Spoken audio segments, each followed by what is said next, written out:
سوال جواب کا سلسلہ جاری رہے گا اور 2 بجے تک جو بھی آپ سوال پوچھنا چاہتے ہیں وہ لکھ کر یہاں تک پہنچا دیں. خواتین سے گزارش ہے کہ وہ بھی اپنے سوالات نیچے پہنچا دیں.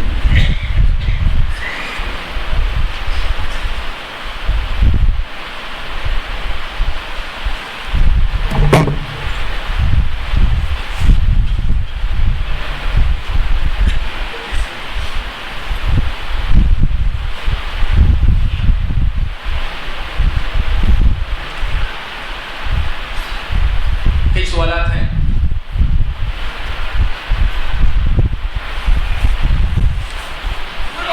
سوال یہ کیا گیا ہے کہ جہاد کی تڑپ نہ رکھنا رسول اکرم صلی اللہ علیہ وسلم کی وعید کا باعث ہے. اللہ کے نبی صلی اللہ علیہ وسلم نے فرمایا کہ جو آدمی جہاد نہ کرے اور اپنے نفس کے اندر جہاد کی تمنا نہ رکھے تو وہ آدمی جو ہے مطلب نفاق کے ایک شعبے میں مرتا ہے. اس کی طرف اشارہ کر کے کہہ رہے ہیں کہ جہاد کی تڑپ نہ رکھنا رسول اکرم صلی اللہ علیہ وسلم کی وعید کا باعث ہے. کیا ہم ہندوستان کے ماحول میں رہ کر روئے زمین کے مختلف مقامات پر ہونے والے جہاد کے بارے میں حسن ظن رکھتے ہوئے موقع ملنے پر اس میں شامل ہونے کی تڑپ رکھ سکتے ہیں؟ دیکھیں میرے بھائیوں، جہاد اسلامی شریعت کا ایک ایسا رکن ہے کہ اللہ کے نبی صلی اللہ علیہ وسلم نے فرمایا کہ الجہاد ماض الی یوم القیامہ. اللہ کے نبی نے فرمایا جہاد یہ قیامت تک چلے گا. اور یہ بھی فرمایا کہ لا یبطلہ جور جائر، نہ تو جو ہے مطلب کسی ظالم کا ظلم اسے ختم کرتا ہے نہ کوئی اور چیز، یہ باقی رہے گا. لیکن ایک مسئلہ بہت اہم ہے، وہ یہ کہ ہر وہ کام جو جہاد کے نام پہ کیا جائے یہ جہاد ہو یہ ضروری نہیں. اس سلسلے میں آسان طریقہ یہ ہے کہ وقت کے جو بڑے علماء ہیں ان سے جو ہے ہمیشہ جڑے رہیں. بڑے علماء جو ہے اگر کسی موقع کے مناسبت سے کہتے ہیں کہ یہ جہاد کے درجے میں ہے تو اس میں شریک ہونا جو ہے مطلب یہ فضیلت کی بات ہے. جہاں تک یہ سوال ہے کہ ہندوستان میں رہتے ہوئے ہندوستان سے باہر جا کے جہاد کرنا نہیں کرنا یہ کہاں تک ہے، تو اس میں یاد رکھیں کہ اہل علم نے یہ مسئلہ لکھا ہے کہ آپ کو یہاں سے جا کر جہاد کرنا واجب اس وقت واجب ہوتا ہے جب جو ہے وہاں کے مسلمان اس کے لیے کافی نہ ہو. اگر وہاں کے مسلمان اس کے لیے کافی ہو رہے ہیں تو آپ کو یہاں سے جانے کی ضرورت نہیں، واجب نہیں ہے آپ پر. اس کے مقابلے میں ایک بہت اہم مسئلہ ہے، علماء نے سلفی علماء کرام نے بہت تفصیل کے ساتھ اس موضوع پہ لکھا ہے، بس اسے پڑھنے کی ضرورت ہے اس نظر رکھتے ہوئے. ان کے ساتھ علماء نے یہ لکھا ہے کہ اکثر ایسے بھائی جو اس قسم کی باتیں کرتے ہیں ان کی طرف سے ایک بہت بڑی غفلت ہوتی ہے. وہ کیا ہے؟ وہ اپنے علاقے کے جو مسائل جو ذمہ داریاں ہوتی ہیں وہ ادا کرنے کے لیے تیار نہیں ہوتے، کسی اور علاقے میں جو ہے جو معاملہ ہوتا ہے اس میں جا کر شریک ہونا چاہتے ہیں. ایسا لگتا ہے کہ ان کی نظر میں جہاد ایک ہی شریعت کا مسئلہ ہے، اس کے علاوہ کوئی اور شریعت کا مسئلہ نہیں. آپ یاد رکھیں آپ کے اپنے علاقے کی ذمہ داریاں سب سے پہلے آپ پر واجب ہوتی ہیں. آپ کے علاقے کی ذمہ داریاں ادا کر کے آپ آرام سے بیٹھے ہیں اور آپ کے پاس واقعی معنوں میں کہیں جہاد ہو رہا ہو اور آپ کے لیے جانا ممکن ہو تو جانا یقیناً جائز ہے. تو یہ بات یاد رکھیں کہ اس موضوع کو جو ہے باریکی کے ساتھ سمجھنا چاہیے. ہر آدمی اپنے اپنے طور پہ، جیسے نوجوانوں کے اندر جذبہ ہوتا ہے تو جذبے میں نکل جانے کو جو جہاد نہیں کہا کرتے. وقت کے جو بڑے علماء ہوتے ہیں ان علماء سے جڑ کر ان کے مشورے سے کوئی بھی کام کرنا چاہیے.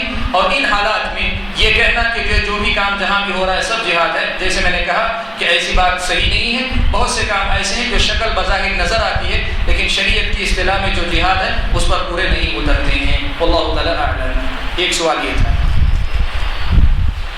دوسرا سوال یہ کہہ رہے ہیں کہ اہل السنہ والجماعہ ایک لفظ کی جو اصطلاح ہے ہر کوئی استعمال کرتا ہے. صحابہ میں سے کوئی صحابی کی اس حدیث کی تشریح میں اچھا اہل السنہ والجماعہ کی یہ جو تشریح ہے کیا صحابہ کے پاس تھی کہ نہیں تھی؟ اگر تھی تو جو کس صحابی نے استعمال کیا اس کو واضح کریں. دیکھیں اللہ کے نبی صلی اللہ علیہ وسلم نے جو حدیث بیان فرمائی کہ امت 73 فرقوں میں بٹے گی، 72 جہنم میں جائیں گے، ایک فرقہ جنت میں جائے گا. اس میں اللہ کے نبی صلی اللہ علیہ وسلم سے جب پوچھا گیا تو اللہ کے نبی صلی اللہ علیہ وسلم نے کہا ہی الجماعہ، وہ جماعت ہے. اسی حدیث سے جماعت کا لفظ لیا گیا.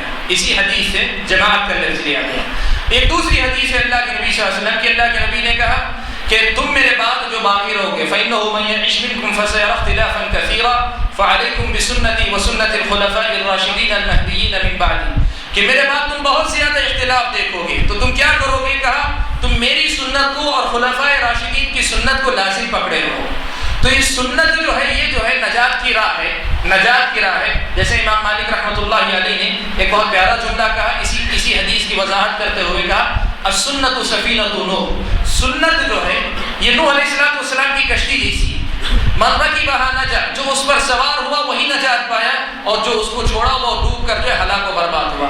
تو ان دو حدیثوں سے یہ لفظ لے کر بنا ہے۔ الجماعہ کا لفظ جو ہے اس حدیث سے جس میں 73 فرقوں کا ذکر آیا ہے، اور اہل السنہ کا جو لفظ ہے وہ اس حدیث سے لیا گیا ہے۔ تو اہل السنہ کا مطلب یہ ہوا کہ اختلاف کی صورت میں نبی اور نبی کے صحابہ کی سنت پر قائم رہنے والے لوگ، اور جماعت سے مراد صحابہ کی جماعت کے طریقے پر رہنے والے لوگ۔ اہل السنہ والجماعہ اصل میں دو نام ہیں، اور دو نام ایک ساتھ عام طور پہ استعمال ہوتے ہیں، اہل السنہ والجماعہ۔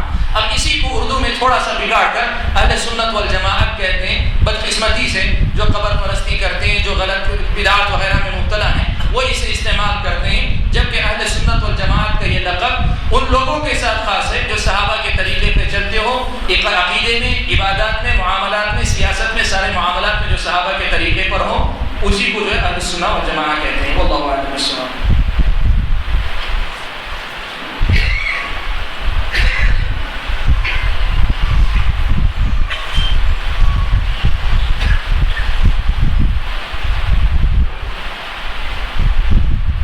ایک بھائی نے جو ہے بہت اچھا سوال کیا ہے، سوال اچھا ہے، کہہ رہے ہیں کہ جو ہے ہم اہل حدیثوں کی دعوت کا جو طریقہ ہے اس پہ آپ غور کریں۔ ہمارے پاس صرف جمعہ میں مسجد میں بیانات ہوتے ہیں، تبلیغی جماعت کے لوگ جو ہے باہر گھوم پھر کر کافی کام کرتے ہیں، کہ ہم اس طرح ہم لوگ کام نہیں کر سکتے؟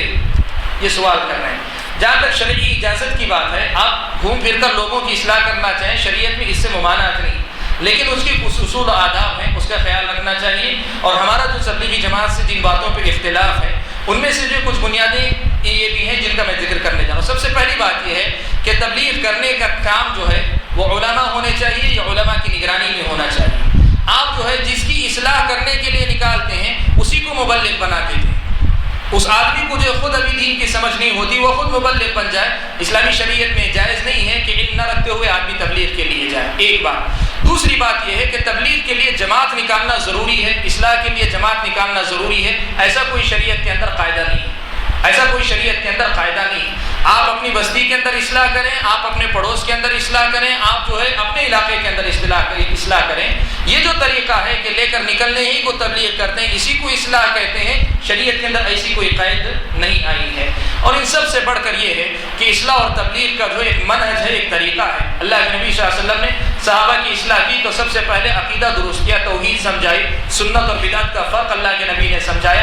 مکے کے اندر 13 سال تک اللہ کے نبی نے عقیدے پر محنت کی، اس کے بعد جا کر اللہ کے نبی صلی اللہ علیہ وسلم پر نماز کے، روزے کے سارے احکام اتارے گئے۔ آج تبلیغ جو ہوتی ہے، مسائل کی تبلیغ ہوتی ہے، عقیدے کی تبلیغ نہیں ہوتی ہے۔ تبلیغ جو ہوتی ہے مسائل کی ہوتی ہے، عقیدے کی نہیں ہوتی۔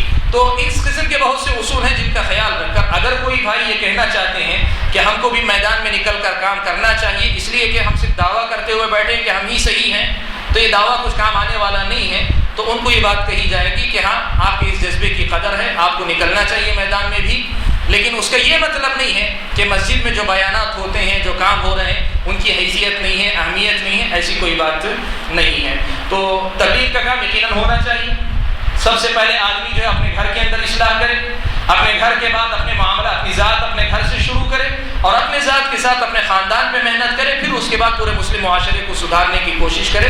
یہ تبلیغ ہونی چاہیے، اور اس کے لیے ضرورت اگر پڑتی ہے کسی کو لے کر جماعت کی شکل میں کسی کے پاس جانے کی تو وہ جائز ہے، لیکن یہ سمجھ لینا کہ اسی طریقے پر کام کرے تو یہ تبلیغ ہے، ورنہ کام نہیں، یہ غلط ہے۔ شریعت میں ایسی کوئی قید ہمارے پاس نہیں ہے۔ اللہ علیہ وسلم۔ سوال ہے کہ دینی و دنیاوی علم دو الگ الگ چیزیں ہیں، مہربانی فرما کر اشکال کو دور کریں۔ دیکھیں اللہ کے نبی صلی اللہ علیہ وسلم نے علم کی بڑی فضیلت بیان فرمائی، اللہ تعالیٰ نے بڑی فضیلت بیان فرمائی۔ شریعت کی نظر میں علم کی جو تقسیم ہے مفید اور غیر مفید علم کی، مطلوب اور غیر مطلوب علم کی، دینی اور دنیاوی کی یہ تقسیم جو ہے بعد کے زمانے میں لوگوں کی بنائی ہوئی ہے۔ اس کو آپ سمجھنا چاہیں تو اس کو ایسے سمجھ سکتے ہیں کہ ہر وہ علم جو آپ کی اپنی آخرت کو سنوارنے کے لیے ضروری، اور ہر وہ علم جو آپ کی اپنی دنیا بنانے کے لیے، یہ علم شریعت کی نظر میں مطلوب ہے۔ لیکن وہ علم جو آپ کی دنیا یا آخرت دونوں میں سے کسی ایک کے لیے بھی نقصان دہ ہو، یہ علم جو ہے مطلوب نہیں۔ جیسے آپ دیکھیں جادو کا علم ہے، جادو کا علم بھی ایک علم ہے، شریعت کی نظر میں ایک ناجائز علم ہے، یہ ناجائز علم۔ اس کے مقابلے میں آدمی اگر سائنس پڑھتا ہے اور سائنس پڑھ کر اس سے اللہ تبارک و تعالیٰ کی تخلیق اور کائنات پہ غور کر کے مزید ایمان میں اضافہ کرتا ہے تو سائنس پڑھنا بھی جو ہے وہ دینی علم ہے حقیقت میں. تو تقسیم اس اعتبار سے نہیں ہونی چاہیے کہ قرآن اور حدیث پڑھے صرف وہی دینی علم ہے, دوسرا علم پڑھے تو وہ علم نہیں ہے. ایسی تقسیم کے بجائے ہونا یہ چاہیے کہ دین اور دنیا, دین کے لیے جو علم مطلوب ہوتا ہے وہی اصل مطلوب علم ہے, دنیا کے لیے جو علم ضروری ہے وہ علم بھی مطلوب ہے لیکن دینی علم کے درجے کے بعد کے درجے میں مطلوب ہے. اس کے مقابلے میں جو علم آتا ہے وہ غیر مطلوب علم ہے, جسے میں نے کہا کہ شریعت نے جس سے روکا ہے, ستاروں کا علم کوئی سیکھتا ہے کہ ستاروں دیکھ کر قسمت بتانا, یا جادو کا علم سیکھنا چاہتا ہے, یا اسی قسم کے دوسرے علم جس سے شریعت نے منع کیا ہے, تو یہ جائز نہیں ہے. تو بہرحال میں بتانا چاہتا ہوں کہ یہ دینی دنیاوی کی جو اصطلاح ہے, دینی دنیاوی کی اصطلاح, اس کے مقابلے میں آپ یہ کہیں کہ مطلوب اور غیر مطلوب علم, شریعت نے جس علم کو حاصل کرنے کا علم حکم دیا ہے, یقیناً سب سے پہلا علم اللہ تبارک و تعالیٰ کی معرفت کا علم ہے, اللہ تبارک و تعالیٰ کی پہچان جس سے حاصل ہو. اس کے بعد انسان کو اپنے دین کی بنیادی ضرورتوں سے واقفیت ہو, یہ علم اس کے بعد کے درجے میں آتا ہے, یہ اس کے ساتھ آتا ہے. ان سب کے بعد پھر وہ سارے علم جن سے دنیا استعمال کر کے دنیا آسانیاں پیدا کرتی ہے, یہ سب جو ہے شریعت کی نظر میں مطلوب علم ہے. یہ کہہ کر کہ کوئی آدمی جو ہے سائنس پڑھتا ہے تو اسے کوئی ثواب نہیں ملتا ہے, مطلق منع کر دینا غلط ہے. بس یہ تفصیل رکھیں کہ سائنس پڑھ کر اگر لوگوں کی خدمت کرنا چاہتا ہے, سائنس پڑھ کر اللہ تبارک و تعالیٰ کی کائنات میں مزید غور کرنا چاہتا ہے تو یہ علم مفید ہے, ثواب کا باعث ہے. وہی سائنس پڑھ کر اگر ایمان و عقیدے پہ شک اور شبہ کرنا شروع کرتا ہے تو سائنس کا علم غلط ہے. تو اصل مسئلہ دینی دنیاوی کی تقسیم سے زیادہ شریعت میں مطلوب اور غیر مطلوب علم کا ہے. واللہ تعالیٰ اعلم بالصواب. جی ہاں ٹھیک ہے, بس کرتے ہیں, وقت ہو چکا ہے. واللہ تعالیٰ اعلم. سبحانک اللہم و بحمدک, اشہد ان لا الہ الا انت, استغفرک و اتوب الیک. السلام علیکم.